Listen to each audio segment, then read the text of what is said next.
Paano kung ang dahilan kung bakit hindi mo pa nareresolba ang pinakamalalaking suliranin sa iyong buhay ay hindi dahil sa kakulangan sa talento, ni sa kakulangan ng oras, kundi sa kakulangan ng disiplina?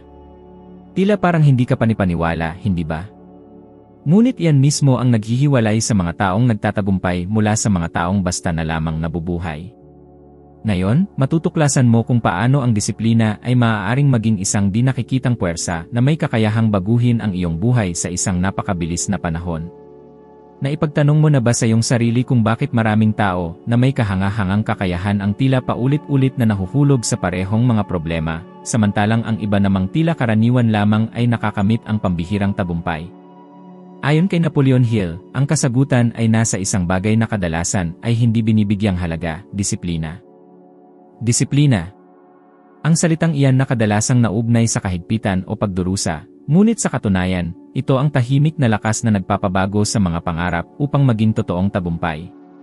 Inilaan ni Hill ang mahigit 20 taon ng kanyang buhay sa pag-aaral sa isipan ng mga pinakamatagumpay sa buong mundo, mga negosyante, inventor, at pinuno, at sa kanyang pag-aaral ay muling lumitaw ang isang pare-parehong pattern.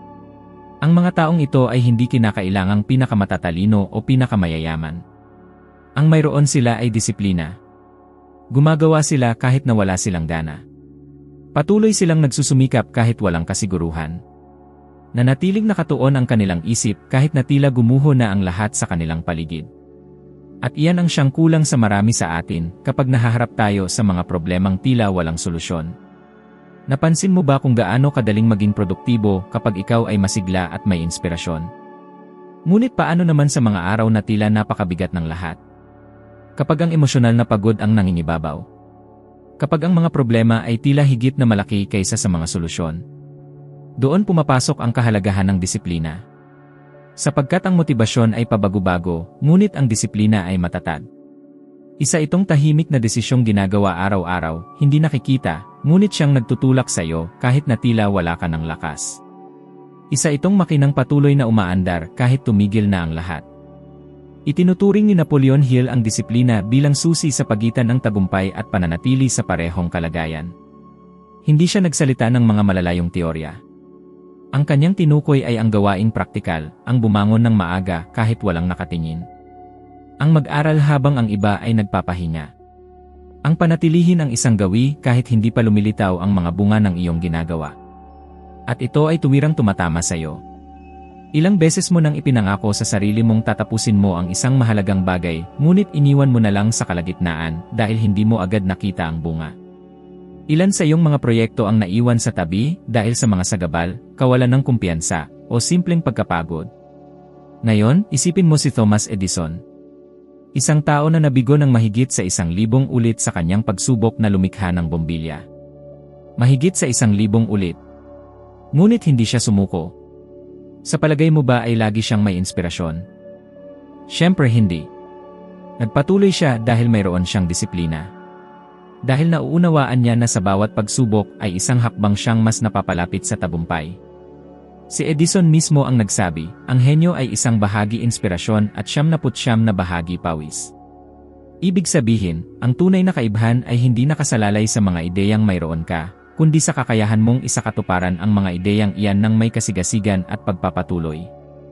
At kung pag-uusapan ang pagsasakatuparan, maging tapat tayo, ilang beses mo na bang sinabi sa iyong sarili, sa Lunes ako magsisimula? Dumating na ang Lunes, ngunit wala ka pa ring nasimulan. Sapagkat ang tunay na suliranin ay hindi ang kawalan ng kaalaman kung ano ang dapat gawin. Ang tunay na hamon ay ang paggawa. Ang pagkilos kahit walang gana, kahit hindi perpekto, kahit natatakot. At dito rin pumapasok ang isa sa pinakamalaking pagkakamali ng karamihan, ang paghihintay sa perpektong sandali. Ang paghihintay na maging handa. Ang paghihintay na magkaroon ng gana. Ang katotohanan ay hindi umiiral ang perpektong sandali. Binubuo mo ang perpektong sandali sa pamamagitan ng araw-araw mong pagkilos, sa pamamagitan ng disiplina.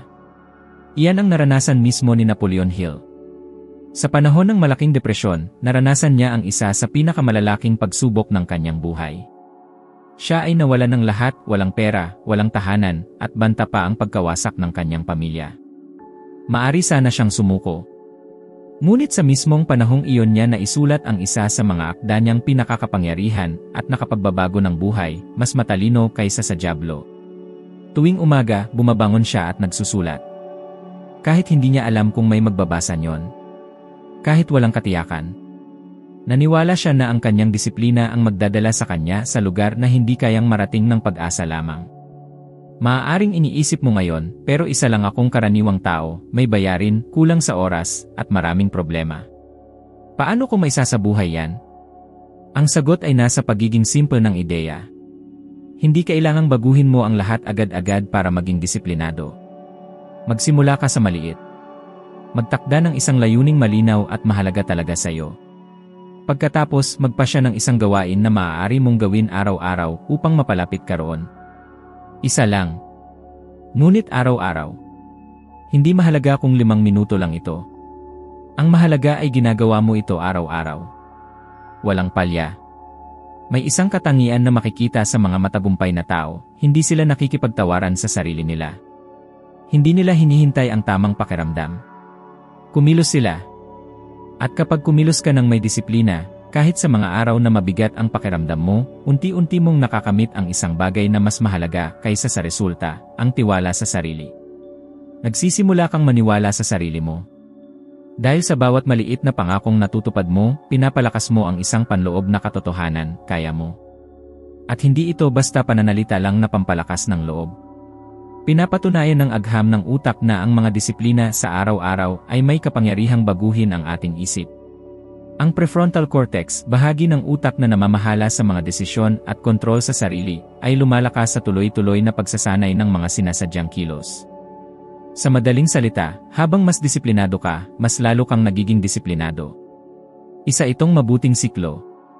Magtatanim ka ng ugali, aanihin mo ang asal. Magtatanim ka ng asal, aanihin mo ang kapalaran. Kaya kung ikaw ay nahaharap ngayon sa isang napakalaking problema, marahil ang kailangan mo ay hindi isang mahiwagang solusyon, kundi isang disiplina na tuloy-tuloy. Maaaring ang tinatawag mong bilis sa pagsasaayos ay hindi nangangahulugang matapos agad sa loob ng isang araw, kundi magsimula ngayon ng buong puso at magpatuloy bukas ng may katatagan. Dahil sa huli, gaya ng sinabi ni Napoleon Hill, ang disiplina ay hindi isang parusa, ito ay kalayaan. Kalayaan na hubugin ang buhay na iyong minimiti, kahit magsimula ka pa sa mga maliliit na hakbang, basta't ginagawa mo ito araw-araw. Gigising kang pagod. Tutunog ang alarm, at ang una mong reaksyon ay ipagpaliban ang lahat. 5 pang minuto. 10. At hindi mo namamalayan, huli na para simulan ang araw gaya ng ipinangako mong gagawin kagabi. At doon papasok ang pagkakasala. Panghihinayang. At pakiramdam ng pagiging nakakulong sa isang paulit-ulit na siklo. Ang siklong ito ay may pangalan, kakulangan sa disiplina sa emosyon. At unti-unti nitong winawasak ang mga pangarap ng libu-libong tao araw-araw nang hindi nila namamalayan. Sabi ni Napoleon Hill, ang pinakamatinding kaaway natin ay hindi ang nasa labas, kundi ang nasa loob natin sa ating isipan. Iyon ang boses na nagsasabing, hindi ngayon, hindi ito ubra, hindi ka sapat.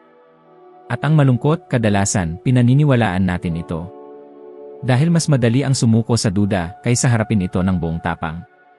Dito pumapasok ang tunay na disiplina, hindi ang paggawa ng listahan ng mga bagay o perpektong schedule, kundi ang kakayahang pamahalaan ang sariling emosyon.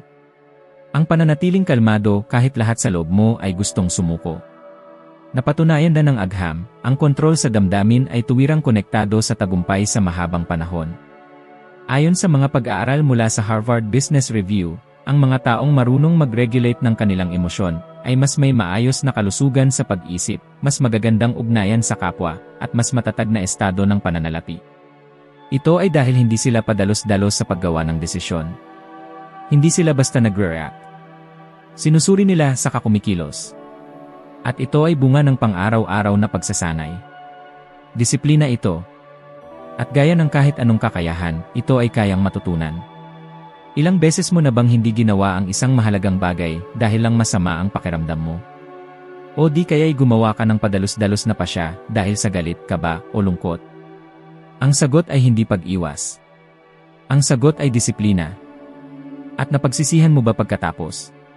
Karaniwan ito dahil pinalaki tayong maniwala na dapat nating hintayin ang tamang pakiramdam bago tayo kumilos. Ngunit ang mga taong nakamit ang dakilang tagumpay sa mundo ay naunawaan na ang sikreto ay kumilos kahit na walang gana. Sinanay nila ang kanilang isipan na sundin ang katwiran, hindi ang pansamantalang emosyon. Isang halimbawa nito ay si Abraham Lincoln. Bago siya naging pangulo, dinaanan niya ang sunod-sunod na pagkabigo na kayang pabagsakin ang sinuman. Natalo siya sa maraming halalan, nalugi sa mga negosyo, at ilang beses na napahiya sa harap ng publiko. Maaari sana siyang sumuko. Maaari sana niyang isipin na wala siyang sapat na kakayahan. Pero pinili niyang kontrolin ang sarili. Pinili niyang bumangon sa bawat pagkatalo. Pinili niyang ipagpatuloy ang paglalakad ng may disiplina, kahit nasugatan ang kanyang puso. At itong hindi nakikitang lakas, itong emosyonal na pagpipigil sa sarili, ay siyang kailangang mapalago kung gusto mong masolusyonan ang iyong mga problema ng mabilis at tuloy-tuloy. Dumaan din si Napoleon Hill sa katulad na karanasan. Sa isang mahirap na yugto ng kanyang buhay, nilamon siya ng isang malalim na krisis sa emosyon. Wala siyang pera, baon sa utang, at walang malinaw na pag-asa. Umabot siya sa puntong naisip niyang sumuko na lang sa lahat. Pero sa halip na tuluyang malugmok sa kawalan, ginawa niyang gasolina ang lahat ng iyon. Isinara niya ang sarili sa isang silid na ginawa niyang pansamantalang opisina, at doon niya isinulat ang akdang sa kalaunan ay naging isa sa mga pinakamakapangyarihan niyang libro. Ang disiplina niyang manatiling malinaw ang isip at nakatuon sa layunin, kahit na winasak na siya ng emosyon, ang siyang nagligtas sa kanyang buhay. At nagbago rin ang milyon-milyong buhay. Maaring iniisip mo ngayon na maganda lang lahat ito sa teorya, pero mahirap gawin sa realidad. At totoo naman. Walang himala. Pero may paraan. Magsimula sa maliit. Sa susunod na makaramdam ka ng galit, pagkabigo o takot, huminga ng malalim at maghintay ng ilang sandali bago kumilos. Tanungin ang sarili, ang desisyong ito ba ay nakabatay sa gusto kong marating sa hinaharap o sa nararamdaman ko ngayon? Kahit ang simpleng paghintong iyan ay isa ng akto ng emosyonal na disiplina. At tulad ng anumang ugali, habang mas pinapraktis mo ito, mas nagiging madali. Iwasan ang pakikisama sa mga taong nagpapalakas sa pagiging padalos-dalos. Yung mga nagsasabing, kung mahirap, bitawan mo na lang, karapat-dapat kang magpahinga, huwag mong pahirapan ang sarili mo. Ang mga salitang iyan ay tila may malasakit, pero madalas ay bitag lang para manatili ka sa kaginhawang walang pag-unlad. Mas mainam na makisama sa mga taong kahit tahimik ay hinahamon kang maging mas mabuting tao. Yung mga taong nagbibigay inspirasyon na kumilos, hindi yung nagpapaliban. Kung nararamdaman mong ang iyong emosyon ang pumipigil sa iyong mga desisyon, tandaan mong hindi ka nag-iisa. Lahat tayo ay dumaraan dito. Pero kakaunti lang ang may tapang na kontrolin ito. Karamihan ay sinisisi ang mundo, ang sitwasyon, ang ibang tao. Pero ang totoo, ikaw ang may pananagutan sa kung paano ka tumutugon. At kapag nakontrol mo ang iyong reaksyon, ikaw na ang may hawak ng manibela ng sarili mong buhay. Huwag mong hintayin ang tamang emosyon para gawin ang kailangan mong gawin. Gawin mo ang kinakailangan para maramdaman mo ang tamang emosyon. Dahil sa bawat pagkakataong pinipili mong kumilos ng may emosyonal na disiplina, kahit walang nakatingin, nananalo ka sa isang tahimik ngunit makapangyarihang labanan sa loob mo. Isang labanan na nagbabago ng lahat. Binabago nito kung paano mo nakikita ang sarili mo. Binabago nito ang iyong tiwala sa sarili. At binabago nito ang mga resulta na nakukuha mo. At kung ikaw ay nasa isang mahirap na yugto ngayon, dumaranas ng sakit na hindi alam ng kahit sino, alamin mong maaaring ang sagot ay hindi ang pagtaka sa nararamdaman mo, kundi ang pagdisiplina sa iyong nararamdaman. Gawing direksyon ang sakit. Gawing pagkilos ang takot. Gawing desisyon ang pag-aalinlangan. Iyan ang ginagawa ng mga dakila. At iyan din ang maaari mong simulan ngayon. Dahil ang emosyonal na disiplina ay hindi tungkol sa pagpapanggap na ayos ka lang. Ito ay tungkol sa pagkilos ng may linaw kahit hindi ka ayos. At ang bagay na iyan binabago ang lahat. Napansin mo ba kung gaano kadalas na ang mga tao ay nagsisimula ng may sigla ngunit ilang araw lang ay tinatalikuran na ang kanilang sinimulan? Mga kursong hindi tinatapos, layuning hindi naaabot, mga planong nananatili lamang sa papel. At ang dahilan sa likod nito ay bihirang may kinalaman sa kakulangan ng kakayahan. Ang tunay na kulang ay kaliwanagan. Kaliwanagan ng layunin, kaliwanagan ng direksyon. Dahil walang sinuman ang kayang maging disiplinado tungkol sa isang bagay na hindi niya lubos na nauunawaan o malinaw na nakikita sa isip. Si Napoleon Hill ay matatag sa kanyang pananaw ukol dito. Ang disiplina na walang malinaw na layunin ay tulad ng pagsagwan sa gitna ng dagat na walang kompas. Gumagastos ka ng lakas, napapagod ka, ngunit nananatili kang nakatigil sa parehong lugar. Kapag malabo ang iyong mga layunin, gaya ng nais kong kumita ng mas maraming pera, nais kong maging masaya, o nais kong baguhin ang aking buhay, hindi makahanap ng matibay na sandigan ang iyong isipan upang mapanatili ang isang disiplinadong araw-araw na pamumuhay. Parang nagtayo ka ng gusali na walang pundasyon. Ngunit kapag inilalarawan mo ang iyong mga layunin ng malinaw, may takdang panahon at eksaktong pamantayan, nagkakaroon ng layunin ang iyong disiplina. May direksyon ka. At sa isang iglap, ang paggising ng maaga, ang paglaban sa pagpapaliban, at ang pagsunod sa iyong nakatakdang gawain ay tumitigil ng maging isang pasanin. Nagiging kilos na may direksyon. Ang kasaysayan ay punong-puno ng mga halimbawa ukol dito. Ang magkapatid na Wright, halimbawa, ay hindi gumigising araw-araw na sinasabi, nais naming lumikha ng isang bagay na kakaiba. Mayroon silang malinaw na layunin, ang mapasakay ang tao sa ere. At higit pa roon, alam nila kung paano nila susubukang gawin yon. Nag-aral sila ng inhinyeriya, aerodinamika, at paulit-ulit na sinusubok ang kanilang mga prototype. Ang linaw ng kanilang layunin ang nagtanim ng matabang lupa kung saan umusbong ang disiplina. At ang disiplina nilang iyon, na ipinatupad ng may eksaktong intensyon, ang nagpatotoo sa isang panaginip na noon ay itinuturing na imposibleng mangyari. Ngayon, huminto ka muna at pag-isipan, ano ang malinaw mong layunin sa araw na ito? Ano mismo ang nais mong makamit sa loob ng susunod na 30 araw? At paano mo malalaman kung narating mo na yon? Kapag nasagot mo ito ng may detalye, parang pinipihit mo ang isang panloob na mekanismo na nagbibigay ng saysay sa iyong disiplina. Bawat maliit na kilos ay tumitigil ng maging hiwa-hiwalay at nagsisimulang maging bahagi ng isang mas malawak na larawan. Ang paggising ng isang oras ng mas maaga, ang pagtanggi sa isang tukso ng paggugol ng oras sa walang kabuluhan, ang pag-impok ng tiyak na halaga bawat araw, lahat ng iyon ay biglang nagkakaroon ng dahilan. Pinag-uusapan ito ni Napoleon Hill na may parehong kasighian kung paano niya pinangangalagaan ang kahalagahan ng personal na pananampalataya. Para sa kanya, ang kaliwanagan ay higit pa sa lohika. Isa itong espiritual na sangkap. Isa itong kakayahang makita ang layunin ng napakalinaw na ito ay nagiging totoo sa isipan bago pa man ito magkatotoo sa pisikal na mundo. Naniniwala siya na ang isang tao na walang malinaw na layunin ay parang barkong palutang-lutang, madaling itulak ng kahit anong hangin, kahit anong panlabas na impluensya. At marahil, iyan ang nararamdaman mo ngayon na ikaw ay nawawala, itinatangay ng mga pangyayari sa iba't ibang direksyon. Ngunit ang magandang balita ay ito, ang lahat ay nagsisimulang magbago sa mismong sandali na ikaw ay nagtatakda, ng may tapang at eksaktong hangarin, ng tunay mong nais sa buhay. Sa kanyang sariling buhay, si Hill ay nagtatakda ng mga layunin na may halos ritual na dedikasyon. Pinupuno niya ang mga kwaderno ng masusing tala, nagsusulat siya ng mga pang-araw-araw na pahayag, at inuukit sa kanyang isipan ang larawan ng kanyang mga layunin na para bang nakamit na niya ang mga ito. Sa isa sa mga pinakamabigat na bahagi ng kanyang paglalakbay, buong-buo niyang isinulat, ang aking misyon ay baguhin ang buhay ng milyon-milyong tao sa pamamagitan ng kapangyarihan ng disiplinadong pag-isip.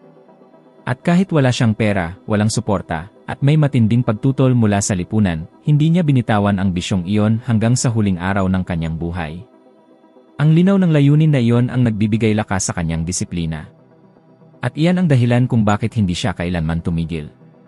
At kung iniisip mong isa lang itong kwento para pampasigla, pag-isipan mo kung ano na ang napatunayan ng agham ng utak, kapag malinaw, tiyak, at buhay na buhay sa isipan ang iyong mga layunin. Ang iyong utak ay nag-aaktibo ng mga bahagi na may kinalaman sa motibasyon at paggawa ng desisyon.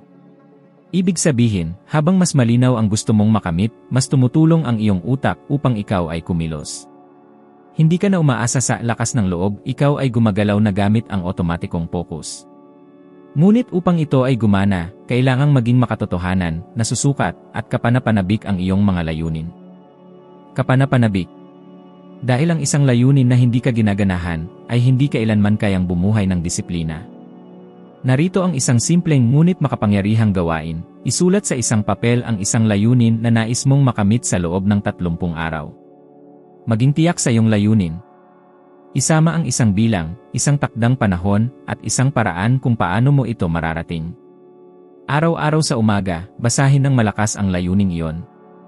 Isipin ng malinaw ang magiging resulta. Damhin ang kagalakang dulot ng tagumpay. Pagkatapos, gawin ang isang konkretong hakbang patungo sa layuning iyon. Isang hakbang lamang. Ngunit gawin ito araw-araw ng walang patid. Dahil kapag naunawaan ng iyong isipan kung ano ang pupuntahan, nagsisimula itong makipagtulungan sa iyong paglalakbay. At dito na nagiging hindi na pasakit ang disiplina, kundi isang tuloy-tuloy na pag-usad. Hindi ka kumikilos dahil kailangang kumilos. Kumikilos ka dahil malinaw sa iyo ang iyong itinatayo. Ang kalinawan ng layunin ay nagbibigay ng lakas. Ang lakas naman ay nag-udyok ng aksyon. At ang aksyong ito, kapag pinananatili sa pamamagitan ng disiplina, ay nagbubunga ng mga kahanga-hangang resulta. Kung ang iyong buhay ngayon ay tila magulo, walang direksyon, o gulo-gulo, ang unang hakbang ay hindi ang magdagdag ng mga gawain. Ang unang kailangan ay malaman mo kung saan ka patutungo. Tukuyin ito ng may tapang. Ang buhay ay hindi naghihintay sa mga paikot-ikot lang ang lakad. Binibigyan nito ng gantimpala ang mga lumalakad ng tuwid kahit mabagal. At ang tuwid na landas na ito ay nagsisimula sa isang punto sa iyong paningin, ang iyong malinaw na layunin. Ituon mo ang iyong mga mata dito. Iayon ang iyong araw-araw na gawain dito. At ang disiplina mo ay hindi na magiging pabigat kundi magiging matibay na katuwang mo. Kapag ang kalinawan ang naggabay sa iyong mga hakbang, kahit ang mga pinakamahirap na araw ay magkakaroon ng kahulugan. At iyon, mag-isa, ay nakakalutas na ng higit sa kalahati ng iyong mga problema. Maraming tao ang tumitingin sa disiplina bilang parusa. Bilang isang mabigat, pilit, at nakakapagod na bagay. Kaya't hindi ito nagtatagal para sa karamihan. Ngunit ang katotohanan, na bihirang maunawaan ng marami, ay ang disiplina ay tila pabigat lamang kapag ikaw ay naglalakad sa maling direksyon. Kapag ang iyong mga araw-araw na ginagawa ay hindi umaayon sa iyong tunay na pasyon, lahat ay nagiging obligasyon lamang. Ngunit kapag natagpuan mo ang iyong tunay na hilig, ang disiplina ay hindi na sakripisyo. Ito ay nagiging isang puwersa. Ito ay dumadaloy. Ito ay nagiging kasiyahan. Naniniwala si Napoleon Hill na ang pasyon ay hindi isang luho, kundi isang mahalagang bahagi ng matatag na disiplina. Tinitignan niya ang pasyon bilang apoy na nagpapaliyab sa makina ng tuloy-tuloy na pagkilos. Napansin mo ba kung gaano kadaling magbigay pansin sa isang bagay kapag mahal mo ang ginagawa mo? Mas mabilis ang pagdaan ng oras. Mas magaan ang pagsusumikap. Halos nawawala ang pag-aalangan sa loob. Dahil kapag may emosyonal na koneksyon, ang disiplina ay hindi na itinutulak ng pagsusumikap kundi hinihila ng layunin. Isang kamangha-manghang halimbawa nito ay si Ludwig van Beethoven. Isang lalaki na, sa rurok ng kanyang karera sa musika, ay nawalan ng pandinig. Isipin mo, isang kompositor na hindi na makakarinig. Para sa karamihan, ito ay katapusan na. Ngunit hindi para sa kanya. Dahil hindi siya gumagawa ng musika bilang trabaho lamang. Ginagawa niya ito dahil ito ang kanyang pagkatao. Ang kanyang passion. Nagpatuloy siya sa paglikha ng musika kahit na tahimik na dahil nakatanim ito sa kanyang kaluluwa. At ilan sa kanyang mga pinakakahanga-hangang likha ay nilikha sa panahong iyon. Hindi dahil siya ay isang hiwalay na henyo, kundi dahil ang kanyang passion ay tunay na nagmumula sa loob. Ang kanyang disiplina ay nagmula sa debosyon. Ito ay isang paalala. Kung nahihirapan kang panatilihin ang disiplina, maaaring hindi sa iyong lakas ng loob ang problema. Maaaring ito ay dahil sa kawalan ng koneksyon sa ginagawa mo. Ang makabagong buhay ay nagtutulak sa maraming tao na pumili ng mga landas na hindi tumutugma sa kanilang pagkatao. Mga taong nagtatrabaho dahil obligasyon lamang. Mga nag-aaral ng bagay na hindi nila pinaniniwalaan. Mga nagpapanggap na may motibasyon, ngunit emosyonal na pagod na. Sa ganitong sitwasyon, imposibleng mapanatili ang anumang ugali ng tuloy-tuloy. Dahil walang sinuman ang may walang katapusang enerhiya kung ginagawa ang isang bagay na hindi mahal.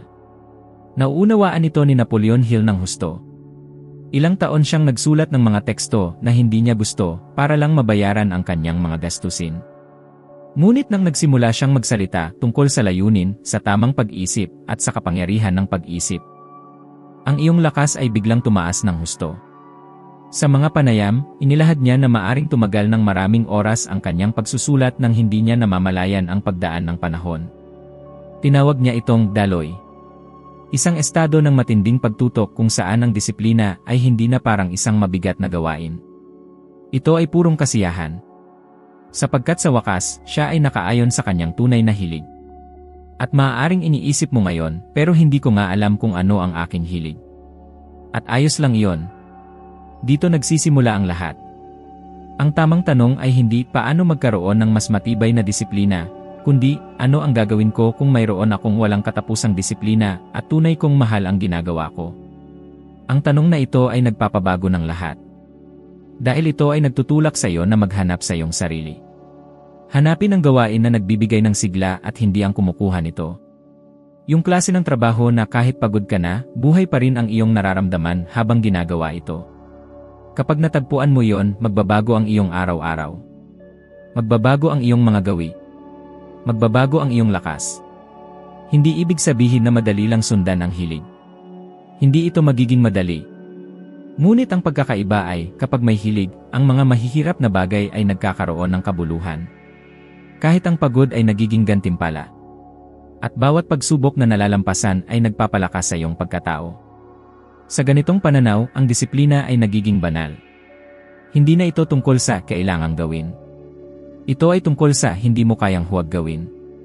Tulad ng musikero na hindi makatulog kung hindi tumutugtog, ang manunulat na kailangang isulat ang mga salita sa papel, ang inventor na hindi mapapahinto hanggang makita ang kanyang ideya na gumagana. Ito ang tunay na pinagmumulan ng matatag na disiplina, isang layunin na tumitibok sa puso. Kapag ang lahat ay tila mabigat, mahirap at walang kulay, maaaring hindi bagong paraan ng pagiging produktibo ang kailangan mo, kundi ang muling pagkilala sa iyong sariling katotohanan. Maaaring kailangan mong patigin ang ingay sa labas upang marinig ang tinig sa loob. Sapagkat ang hilig ay tahimik na nagsasalita. Hindi ito sumisigaw. Ito ay bumubulong kapag ikaw ay payapa. Kapag tapat mong tinitingnan ang iyong damdamin. Kapag pinapayagan mong isipin, ano ang gagawin ko kahit walang magbayad sa akin? Kahit walang pumalakpak. Doon nakatira ang iyong disiplina. Dahil kapag natagpuan mo ang sagot na iyon, gagawin mo ang iyong mga gawain araw-araw hindi dahil kailangan, kundi dahil hindi mo kayang huwag gawin. Ang hilig ang pinakamatagal na gasolina ng disiplina. At ang kawalan nito ang dahilan kung bakit maraming pangako ang hindi natutupad, mga plano ang hindi naaabot, at mga gawain ay iniwan. Kaya bago mo sisihin ang sarili mo dahil sa kakulangan ng disiplina, itanong mo sa sarili, ano ba ang pinipilit mong panindigan? Isang bagay ba na tunay na sumasalamin sa iyo? O isang bagay lang na tinanggap mo dahil ito ang pinakamalinaw na ruta? Ang hilig ay hindi laging pinakamadaling landas. Ngunit ito lang ang nagpapagaan ng paglalakbay at ginagawang sulit ang pagsusumikap. At kapag natagpuan mo ang daang ito, kahit matagal pa, kahit malayo pa, kusang lalago ang iyong disiplina. Hindi ito itutulak ng takot o pagkakasala, kundi gagabayin ng pagmamahal. At iyon ang disiplina na hindi nasisira. Hindi napapagod. Hindi pumapalya. Sapagkat ito ay nagmumula sa isang lugar kung saan walang panlabas na puwersa ang makakaapekto, ang iyong pinakamatinding layunin. At kapag magkasama ang disiplina at hilig, ang tagumpay ay hindi na posibilidad lamang. Ito ay usapin ng panahon. Ang pinagkaiba ng mga taong mabilis maresolba ang kanilang mga problema mula sa mga paulit-ulit na nagkakamali araw-araw ay hindi talento, hindi swerte, at hindi rin katalinuhan. Ito ay disiplina. Ngunit hindi basta disiplina lang, kundi ang disiplina na nagmumula sa kalinawan ng isipan, na pinapatibay ng maayos na emosyon, at lumalakas kapag konektado sa iyong tunay na hilig. Kung may isang mahalagang aral kang dadalhin mula sa video na ito ay ito, hindi mo kailangang baguhin ang lahat ng sabay-sabay. Ngunit kailangan mong kumilos araw-araw ng may direksyon, tapang, at layunin. Ngayon, ang susunod na video na makikita mo sa screen ay magdadala sa iyo ng isang hakbang pa. Isang baitang pataas sa hagdang ito ng pag-unlad na sinimulan mo ngayong araw. Sapagkat kung nagawa mo na ang unang hakbang patungo sa kamalayan, panahon na upang maging 1% na mas mahusay kaysa sa iyong kasalukuyang sarili. At ito ang tunay na landas ng pagbabago. Maraming salamat sa pagsama sa akin. Hintayin kitang muli sa susunod na video.